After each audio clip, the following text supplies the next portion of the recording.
I don't really think it's that debatable anymore. I think a lot of people agree with it. But the main take was that circle one should be extended. So you can't jump putt. But this take I hadn't heard yet. It was from Steve Abreu. Hopefully I pronounced that last name right. He said you shouldn't be able to step or jump putt into circle one.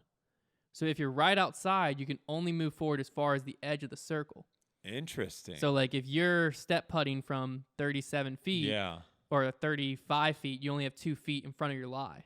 Interesting. I don't know how you'd enforce it as much, but I thought that was a newer take. It would definitely add another element for players to have to look. I don't like it simply for that reason. I like it in the sense of where a 34-footer isn't become a closer putt than a 32-footer. Yeah. I like that, but I don't like the fact that right now we're already having players that don't like having to make calls on other players.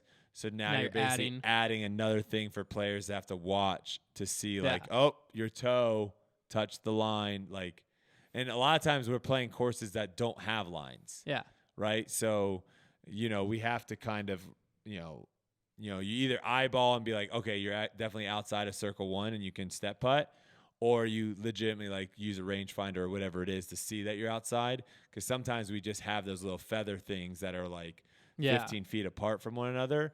So playing a course like that where there's not even a circle one line, like that just sounds that sounds not fun. I feel like we've talked about this. I don't know if it's on this show or on Grip Locked, but I just thought of it again. And I don't remember where we landed on it. But the idea was essentially instead of having a designated like circle one is 50 feet and you can't jump putt within 50 feet. Instead of having that, almost making it where you can design greens. Yeah, to where we've talked about that. I think I like that idea more of where you can make it like you want to finish long of this basket because the circle is 20 feet there, and if you end up short, it's 80 feet or type thing to where I can step putt on. I don't know. That's just something that I think the green and disc golf is a lot to be explored. Yeah, I definitely think like the easiest way of making greens more exciting is just changing the length of the grass or changing the actual surface. So having potentially some spots where there's no grass at all, just leave it like basically dirt and like, pack it down to where if you land it left of the basket, you're going to get a big flare skip further away, where if you land it right of the basket, it's going to like settle in the grass. Having different levels of grass, I think would make it, again, we're trying to find ways of making disc golf more challenging and at the same time making it to where you benefit better shots. So right now they have it set up to where there really isn't, when you throw a disc at a basket, there really isn't that much benefit of throwing a disc a foot from the basket versus 15 feet from a basket. Yeah, your goal is just get close to the basket.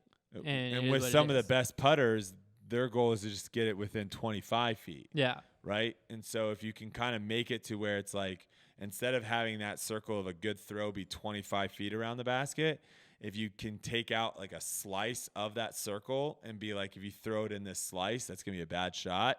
Now you're making it to where better shots are going to get rewarded and worse shots are going to get penalized. Yeah, well, one course, and this course was very poorly done, in my opinion, but it made you think on every shot. It was called Dunapace Dunes at Nationals. Yeah.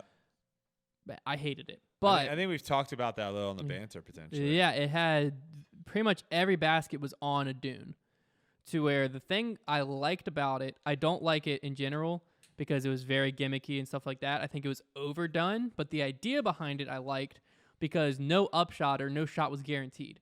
So if you're throwing a big spike hyzer into the side of this dune, then it's going to roll away. You're lucky if it sticks. So you had to be very controllable about like your angle, and it was good to throw like a flex shot that flattened in. I love that about like hillside greens, to where you can't just chuck a disc and hope it sticks. You have to think through the angle control and stuff like that. And it also makes like a 250-foot shot not as routine. Because right now, if you put a pro in a wide open field 200 feet away from the basket, they're getting up and down every single time. There's if it's a wide open field, realistically, there's no reason a pro on tour is not getting up and down. Other than if it's really windy. That's sure, the only time. But you can't design wind. You can't design for that. But as soon as you elevate the basket a little bit, not drastically, but enough to make someone think, As soon as you do what you said, change the course, change the grass a little bit. As soon as you add water, OB right behind the basket. As soon as you put it on a steep hill, all those things now make a player's approach shot, makes them think. And I think that's what we're missing somewhat in disc golf is just, I do agree the circle, if we keep it just a circle, needs to be bigger just so that at least the like 35, 40 footers, it's not like guaranteed if you're step putting that you have a 25 footer or whatever. Because the best putters in the world, 35 feet, you can putt that just the same, and your percentage will probably be pretty close. So there's no real need to have like a questionable weird step putt thing going on. But I do think it's very advantageous to have just the short game be more difficult. It would just be more interesting, I think, for the viewers. One thing, too, you talked about putting the basket on top of a dune. Another thing you could do, and this was implemented, I don't know if on purpose or if it just was how the land was currently, but I believe it was the par 5 at the fort at Worlds where they had a pretty decent, I want to say maybe 12, 13-foot hill, like mound before the basket. And the basket was maybe 10 feet or so behind it.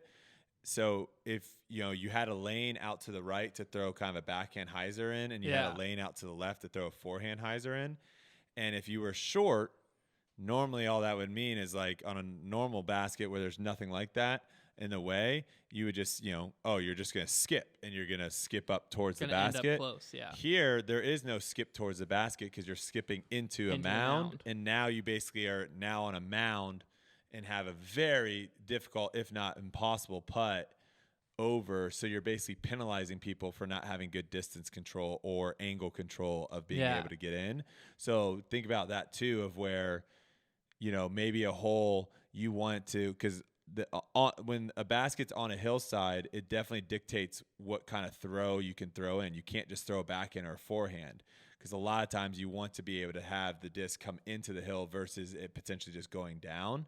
So you could do, without having a hillside, you could do that same thing with mounding by putting a mound on one side of the basket. So now that basically means like, okay, I don't want the disc coming. If it's on the left side of the basket, I don't want a disc coming left to right, because if I miss, now I'm slamming into the mound and I'm going to have no putt. Now it forces me to throw a right to left shot in there. So I think the mounding around the baskets too could also kind of, again, force players to have to throw certain shots versus right now, if you're just giving players the ability to throw their best shots all the time, you're going to see scores very low. Which is